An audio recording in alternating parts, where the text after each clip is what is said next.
बिस्मिल्लाहिर्रहमानिर्रहीम। घर को साफ़ रखने की दौड़ में हम औरतें सबसे ज़्यादा थक जाती हैं। सुबह से शाम तक भागते रहते हैं, किचन, बच्चे, बर्तन, कपड़े, और आखिर में थक हार कर जब हम अपने आईने में चेहरा देखते हैं तो लगता है कि जैसे हम खुद कहीं पीछे रह गए हैं। सफाई करना इतना भी आसान नहीं है। हर कोने को चमकाने में पसीना बहता है, कमर दुखती है और दिल कहता है कि बस अब नहीं।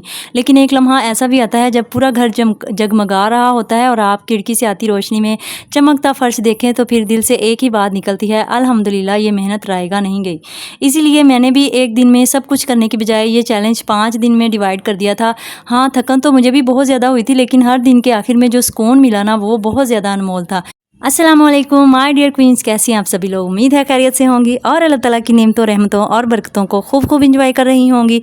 अल्हम्दुलिल्लाह मैं भी बिल्कुल ठीक ठाक हूँ और अल्लाह ताला की हर सांस के साथ शुक्रगुजार हूँ। तो आज से शुरू होने जा रहा है हमारा 5 डेज़ चैलेंज। अच्छा, ये वीडियो जो है ना ये बनाने में मुझे 5 दिन लग गए और छठा दिन जो है ना वो इसकी एडिटिंग का और वॉइस ओवर और अपलोडिंग वगैरह का था। तो बहुत ज़्यादा मैंने इस पे मेहनत की है। मुझे बहुत ज़्यादा यकीन है कि मेरी प्यारी बहनें इसको पूरा देखेंगी और इससे कुछ ना कुछ ज़रूर सीखेंगी। इसमें मैं आपको बताऊँगी कि किस तरह आप जो है वो एक-एक दिन एक-एक काम जो है वो डिवाइड करके तो अपने पूरे घर को चमकाएँगी और जन्नत जैसा प्यारा बनाएँगी। और साथ में मैं आपके साथ डीआईवाई क्लीनर शेयर करूँगी, जिससे आपका पूरा घर जो है वो महक भी उठेगा, चमक भी उठेगा और आपका घर का कोना-कोना जो है वो आपको दुआएँ देगा।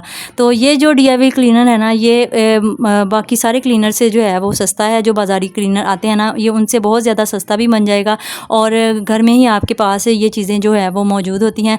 तो इससे जो है आपका घर जो है वो चमक जाएगा और टाइलें, बेसन और वाशरूम जो है बहुत प्यारा सा साफ़ हो जाएगा और आपका दिल खुश हो जाएगा। तो जनाब वीडियो का बाकायदा आगाज़ करते हैं। सबसे पहले बात कर लेते हैं सुबह की रूटीन को किस तरह से प्रोडक्टिव बनाया जा सकता है। जिसने अपनी सुबह की रूटीन को अपने काबू में कर लिया उसका पूरा दिन सुकून, बरकत और मोहब्बत से गुजरता है। ये जो सुबह का वक्त होता है ना यही डिसाइड करता है कि आपका पूरा दिन जो है वो किस तरह से गुजरने जा रहा है। तो आज हम एक एक टिप के ज़रिए सीखेंगे कि वक्त की असल कदर किस तरह से करनी है, अपने टाइम को प्रोडक्टिव किस तरह से बनाना है और अपने घर को बरकत और मोहब्बत का घोंसला किस तरह से बनाना है। चलिए मेरे साथ ये दिलचस्प सफ़र शुरू करते हैं। सुबह के सुनहरी वक्त का इस्तेमाल किस तरह से करना है और ये जो बरकत और सुकून का राज किस तरह से है। सुबह का वक्त अल्लाह पाक की सबसे बड़ी नेमतों में से एक है। हदीस मुबारका में आता है कि मेरी उम्मत के लिए सुबह के वक्त में बरकत है। सोचिए ज़रा, नबी करीम सल्लल्लाहु अलैहि वसल्लम सुबह के वक्त को बरकत वाला वक्त करार दे रहे हैं, तो फिर हम क्यों सोते हैं, इस कीमती ख़जाने को ज़ाया क्यों करते हैं। नमाज फ़जर के बाद का जो वक्त होता है वो दिल को इतना सुकून देता है, सारी कायनात जैसे खामोश हो और सिर्फ़ परिंदों की चहचहाहट, ठंडी हवा और दिल को सुकून बख्शने वाला लम्हा। अगर हम इस वक्त का इस्तेमाल करें तो दिन वाकई आसान हो जाता है।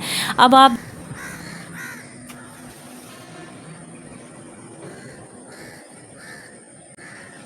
देख रहे हैं कि यहाँ पे बिल्कुल अंधेरा छाया हुआ है और सिर्फ़ परिंदों की चहचहाने की आवाज़ आ रही है और ये मंज़र मुझे इतना सुकून देता है और इतना खूबसूरत लगता है ना। ये मेरे दिन का आगाज़ होता है और इसी तरह से अभी मुंह अंधेरा होता है जब मेरी आँख खुद ब खुद खुल जाती है। अच्छा, मेरे साथ तो ऐसा होता है कि मैं रात को जितने बजे मर्ज़ी सो जाऊँ ना तो सुबह को मेरी आँख फजर के टाइम पर ज़रूर खुल जाती है और उसके बाद जो है ना पहले तो मैं सो जाती होती थी, लेकिन जब से मुझे ये सुबह के औकात की बरकत पता चली है ना तो फिर मैंने सोना बिल्कुल ख़त्म कर दिया है। मैंने ये भी सुना है कि फ़रिश्ते जो हैं वो रिस्क लेके आते हैं इंसान का सुबह के वक्त, और जो इंसान सोया रहता है तो वो फ़रिश्ते जो है ना वो वापस पलट जाते हैं।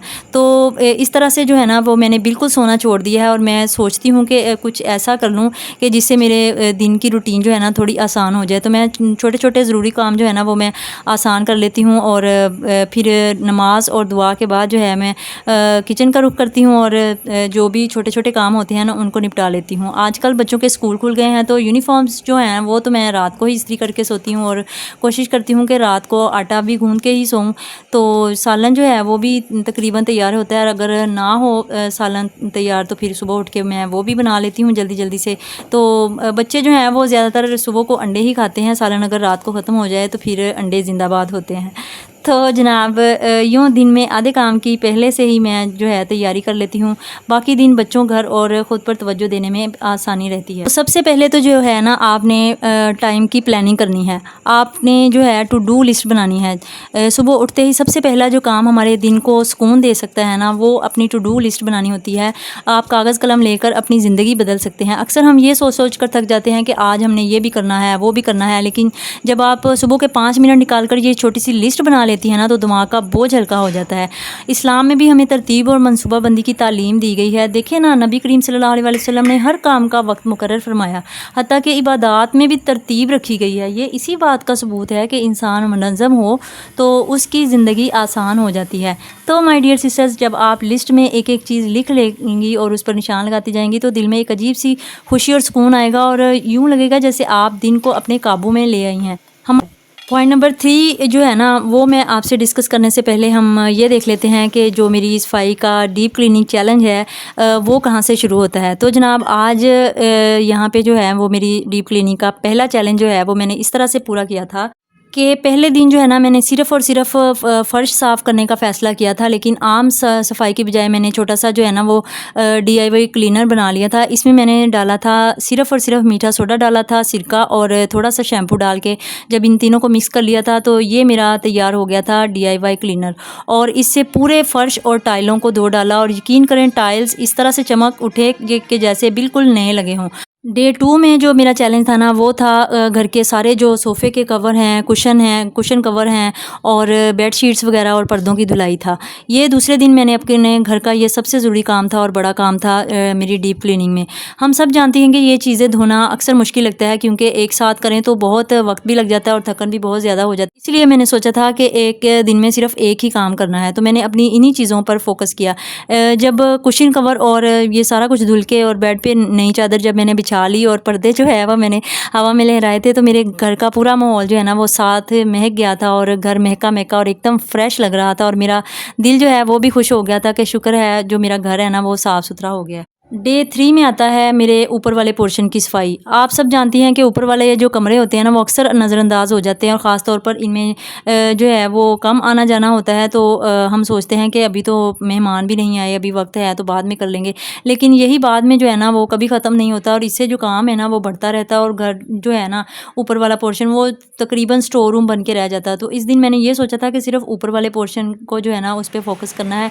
मैंने झाड़ू लगाई, जमी हुई धूल वगैरह साफ़ की और एक एक कोने को डस्टिंग करके फिर पोंछी लगा। खिड़की जो है वो हमारी पहले से ही खुली है और साफ़ सुथरा करके बैठने लायक बन गया। और यहाँ पे जो है ना वो मैंने 2 चारपाइयाँ भी बिछा दी हैं। यहाँ पे मेरा एक बर्तनों वाली अलमारी पड़ी हुई है और 2 चारपाइयाँ हैं और कुछ सामान है जो मैंने वो साइड पे लगा के ना आगे, अब जो है हम बाहर छत पे नहीं सोते हैं तो इसलिए चारपाइयाँ जो हैं वो इधर खड़ी कर दी हैं और चारपाइयों के पीछे जो है ना वो मेरी सारी स्टोरेज छुप गई है, जो बिस्तर वगैरह हैं। मेरे घर में जो है ना अभी पेटी नहीं आई, तो इसलिए मुझे जो सारा बिस्तर वगैरह ना वो इसी तरह से समेट के ढाँप के रखने पड़ते हैं। तो आगे जो है वो मैंने चारपाइयाँ इसीलिए रख दी हैं ताकि पीछे वाली स्टोरेज जो है ना वो छुप सके और कमरा जो है वो बिल्कुल साफ़ सुथरा, नीट और क्लीन लग सके।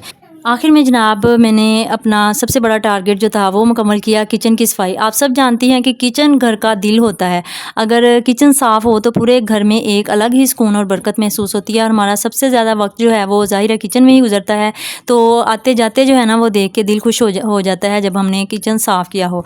तो मैंने सारे कैबिनेट्स वगैरह खोल के एक एक बर्तन निकाल के उसको धो लिया था और फिर बर्तनों को साफ़ करके दोबारा अपनी जगह पर नए सिरे से सेट करके लगा दिया था। और साथ साथ मैंने किचन की शेल्फ्स वगैरह और हैंडल्स और काउंटर वगैरह सब अच्छी तरह से साफ़ कर लिए थे।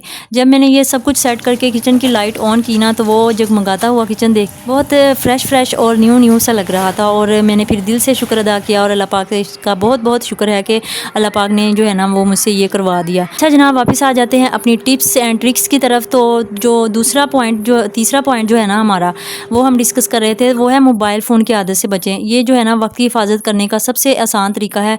आजकल के दौर में ना सबसे सबसे बड़ा चोर हमारा मोबाइल फ़ोन है। सुबह उठते ही हाथ मोबाइल की तरफ बढ़ता है और बस फिर एक वीडियो, दूसरी पोस्ट, तीसरी रील और पता ही नहीं चलता कि कीमती घंटा कहाँ गया। ये इसी 1 घंटे में जो है ना हम बहुत सारे अपने काम निपटा सकते हैं जो हमारे पूरे दिन की रूटीन को आसान कर सकते हैं। याद रखिए माय डियर सिस्टर्स, वक्त वो दौलत है जैसे अल्लाह पाक ने कुरान पाक में कसम खाकर बयान किया है, कसम है ज़माने की कि बेशक इंसान नुकसान में है, खसारे में है। अगर हम अपना वक्त बचा लेते हैं तो गोया हम अपनी ज़िंदगी बचा लेते हैं। सुबह का पहला 1 घंटा जो होता है ना, ख़ास तौर पर मोबाइल से दूर रहा करें। ये वक्त सिर्फ़ और सिर्फ अपने घर, अपने बच्चों और अपने रब के लिए निकाला करें। आप देखेंगी कि जब मोबाइल की आदत कम होगी ना तो दिल में सुकून बढ़ेगा और दिन भी जो है वो आसान हो जाएगा। तो मैं आपको जो है ना वो टिप्स जो हैं वो जो आपके दिन को बहुत बड़ी ताकत देती हैं, वो आदतें जो हैं आप दिन को बहुत ज़्यादा प्रोडक्टिव बना देती हैं। वो 3 आदतें ये हैं कि सुबह उठकर टू डू लिस्ट बनाना, फजर के बाद सुनहरी वक्त का सही इस्तेमाल करना और सुबह-सुबह मोबाइल से बचना। आप देखिएगा कि ये तीनों आदतें ना सिर्फ हमारे दिन को आसान और प्रोडक्टिव बना देती हैं बल्कि अल्लाह पाक की बरकत भी खींच लाती हैं। बस थोड़ी-सी नियत और थोड़ी-सी कोशिश की देर है। याद रखिए माय डियर सिस्टर्स, अगर हमने वक्त की कदर सीख ली तो घर में सुकून, दिल में इत्मीनान और बच्चों की तरबियत में बरकत खुद ब खुद आ जाएगी और यही तो हमारी असल कामयाबी है। तो मैं दिल से दुआ करती हूँ कि या अल्लाह मेरी प्यारी बहनों को अपने घरों में रिज़्क दे, बरकत दे और सुकून अता फरमा और दिलों में मोहब्बत डाल दे। और जो मेरी प्यारी बहनें थकी हुई हैं इन्हें हौसला दे और जो परेशान हैं उनके दिल को सुकून अता फरमा दे और जो दुआ कर रही हैं उनकी दुआएं कबूल फरमा। आमीन सुम्मा आमीन। मुझे यकीन है कि मेरी प्यारी बहनों ने मेरा चैनल ज़रूर मोहब्बत से, प्यार से सब्सक्राइब कर लिया होगा। आपसे मैं यही कहना चाहती हूँ कि अपना बहुत सारा ख्याल रखा कीजिए। जिस तरह से आप अपने घर को जन्नत बनाने की कोशिश में लगी रहती हैं, अपने घर का एक-एक कोना चमकाने में लगी रहती हैं, इसी तरह से आप अपनी भी केयर किया कीजिए, अपनी भी सेल्फ़ केयर पे तवज्जो दिया कीजिए। तो इसी सिलसिले में मैं जिस तरह से डीप क्लीनिंग आपके सामने ये चैलेंज पूरा कर सकी हूँ, इसी तरह से अब हम करेंगे नेक्स्ट वीडियो में सेल्फ़ केयर का चैलेंज और उसमें हम अपने आप को चमकाएँगे, अपनी ब्यूटी को चमकाएँगे और उसमें मैं शामिल करूँगी बहुत सारी टिप्स एंड ट्रिक्स जो कि आपकी ब्यूटी को इन्हेंस करेंगे, आपकी पर्सनैलिटी को डेवलप करेंगे और साथ में मैं शेयर करूँगी आपके साथ छाइयों और झुर्रियों के लिए एक बहुत ही सस्ता और आसान सा घरेलू मास्क और बहुत सी प्यारी-प्यारी सी सुख दुख की बातें करेंगे, बहुत प्यारी-प्यारी बातें करेंगे। और याद रखिए माय डियर सिस्टर्स, घर हमारी ज़िम्मेदारी है लेकिन इस घर को सँभालने वाली हम खुद हैं। अगर हम थक जाएँगी तो घर का सुकून भी बिखर जाता है। तो इसलिए सफाई के साथ-साथ आप अपने ख़्याल भी ज़रूर रखा कीजिए और इसीलिए मेरी अगली वीडियो होगी डीप सेल्फ़ केयर चैलेंज, जहाँ पे हम सीखेंगे कि अपने दिल को, रूह को और जिस्म को किस तरह से ताज़ा दम रखा जा सकता है, क्योंकि जब आप हशाश बशाश होंगी तो आपका घर भी बरकतों से भर जाएगा। तो जनाब बहुत ज़्यादा थकन के बाद हम बैठे अपनी चाय लेकर और साथ में ये शुक्र अदा किया कि हमारा जो था वीकली डीप क्लीनिंग का चैलेंज जो है वो हमने खुशनसीबी से पूरा कर लिया है। तो आप देख सकते हैं कि पूरे हफ्ते में मैंने सिर्फ जो है ना एक-एक बड़े काम पे फोकस किया। जनाब मेहनत तो फिर भी बहुत ज़्यादा हुई और जनाब मैं थक भी बहुत गई हूँ और अब जल्दी से मेरा चैनल आपने सब्सक्राइब करना है और मुझे शाबाश भी देनी है कि मैंने इतनी ज़्यादा मेहनत करके आपके लिए वीडियो भी। आपको ये वीडियो पसंद आई हो तो लाइक ज़रूर कीजिएगा, अपनी बहनों और दोस्तों में ज़रूर शेयर कीजिएगा और सब्सक्राइब करना ना भूलिएगा। आपकी दुआएं ही मेरा बहुत ज़्यादा हौसला बढ़ाती हैं। अल्लाह पाक हम सबके घरों में सुकून और बरकत दे। आमीन सुम्मा आमीन। Thank you very much. जज़ाकल्लाह। अल्लाह हाफ़िज़।